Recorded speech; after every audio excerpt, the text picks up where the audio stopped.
Good evening বন্ধুরা। দেখো বন্ধুরা, আজকে আমি বানাবো বেগুন বাহার। তো বেগুন বাহারের জন্য আমি বেগুন নিয়ে নিয়েছি। দেখো, এবার বেগুনগুলোকে আমি কেটে নেবো, লম্বা লম্বা করে পিস করে কেটে নেবো। এই বেগুন বাহারটা করতে গেলে লম্বা লম্বা করে বেগুনটা কাটলেই ভালো লাগে, দেখতে ভালো লাগে, সুন্দর লাগে। তাই আমিও লম্বা লম্বা করে একটা বেগুন 4 পিস করেছি। তো এখন বেগুনগুলোর মধ্যে আমি লবণ আর হলুদ মাখিয়ে নেবো।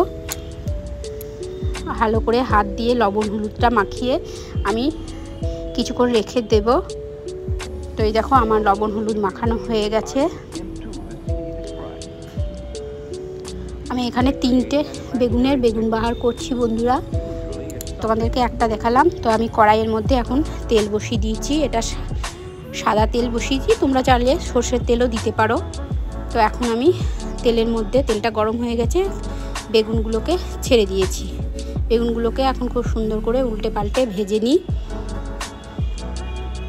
আমার এখানে 3 বার লাগবে, যা বেগুন আছে ভাজতে 3 বারে আমি ভাজবো। তো এই পিঠটা ভাজা হয়ে গেছে, এখন ওই পিঠটা একটু উল্টে দিই। এরকম করে আমি সমস্ত বেগুনগুলোকে ভেজে নেব। বন্ধুরা, এই বেগুন বাহারটা তোমরা ভাত, রুটি, লুচি সবের সঙ্গে খেতে পারো। গরম ভাতের সঙ্গে তো খুবই ভালো লাগে, দারুণ যায় বন্ধুরা, খুবই টেস্টি। আর শীতকালে তো এখন কচি কচি বেগুন, এই মোটা মোটা সবুজ সবুজ বেগুন খুবই ভালো যায়, মিষ্টি এখন শীতকালের বেগুন। তো এই দেখো, আমার এখন ভাজা হয়ে গেছে বেগুনগুলো। এখন আমি তুলে নিই। আরও কয়েকটা বেগুন আছে, ওটাকেও ভেজে নেব এখন। তোমরা সঙ্গে থাকো, দেখতে থাকো বন্ধুরা। আর যদি নতুন কেউ দেখছো আমার ভিডিওটা, তারা একটু আমার চ্যানেলটাকে সাবস্ক্রাইবার করে বেল বাটনটা প্রেস করে রেখো, তাহলে আমি যখনই নতুন কোনো ভিডিও পোস্ট করব তোমাদের সামনে পৌঁছে যাবে। আর তোমাদের যদি ভালো লাগে তাহলে একটু লাইক, কমেন্ট, শেয়ার করে দিও। তো দেখো, এই কটা বেগুন গোটাও ভেজে নিই। তোমরা দেখতে থাকো, সঙ্গে থাকো। এখন শীতের বেগুন খুবই মিষ্টি লাগে বন্ধুরা। তো দেখো, এই বেগুন বাহার করার জন্য যা যা মশলা, আমি একটু পোস্ত আগেই পেস্ট করে নিয়েছি শুকনোতে, আর আদা, কাজু বাদাম আর নারকেল, কয়েক কুচি নারকেল দিয়ে দিলাম। এবার দিয়ে দেবো কয়েকটা কাঁচা লঙ্কা আর কয়েকটা টমেটো। তো তোমরা দেখলে আমি কি কি দিলাম এখানে বাটার জন্য। তো এবার দেখো, আমি কড়াইয়ে সর্ষের তেল দিয়ে দিয়েছি। প্রথমে ভেজে নিয়েছি সাদা তেল দিয়ে, এখন যখন রান্না করব তখন সর্ষের তেল দিয়েছি। আর ওর মধ্যে দিয়ে দিলাম কিছুটা কালো জিরে। এবার দিয়ে দেবো কিছুটা পেঁয়াজ। এবার পেঁয়াজ আর কালো জিরেটা একটু হালকা ভাজা ভাজা হোক। তোমরা দেখতে থাকো, সঙ্গে থাকো। আর এই দেখো, বেগুনগুলোকে তো আমি ভেজে তুলে নিয়েছি। বেগুন খুব নরম জিনিস, বেশিক্ষণ রান্না করতে টাইম লাগে না। তো এই দেখো, আমি ওটা পেস্ট করে নিয়ে চলে এসেছি। এটার মধ্যে আছে পোস্ত, কাজু বাদাম, নারকেল, কাঁচা লঙ্কা, টমেটো আর আদা, সব একসঙ্গে পেস্ট করে। এই দেখো, আমি এখন পেস্টটা দিয়ে দিলাম তেলের মধ্যে। পেঁয়াজ আর কালো জিরে আর এই যে মশলাটা বেটে রেখেছিলাম দিয়ে এখন ভালো করে সুন্দর করে কষিয়ে নেব।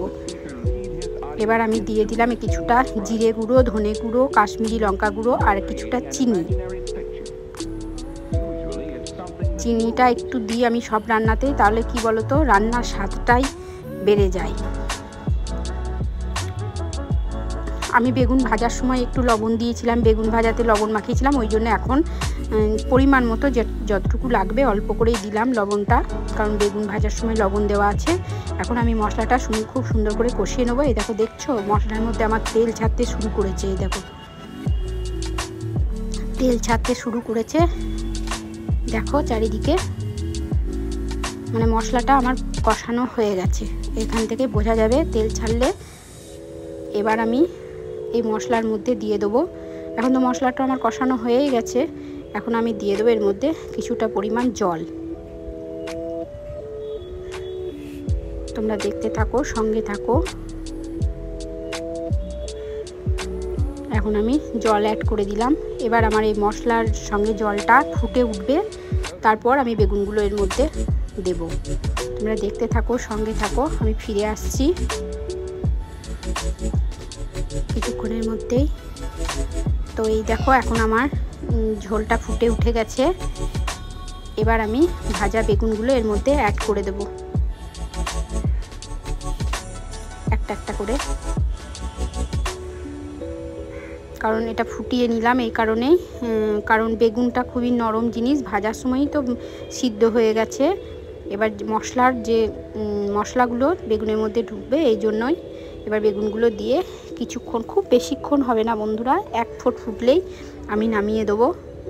তো এই দেখো খুব সুন্দর করে নাড়াচাড়া করে নিলাম।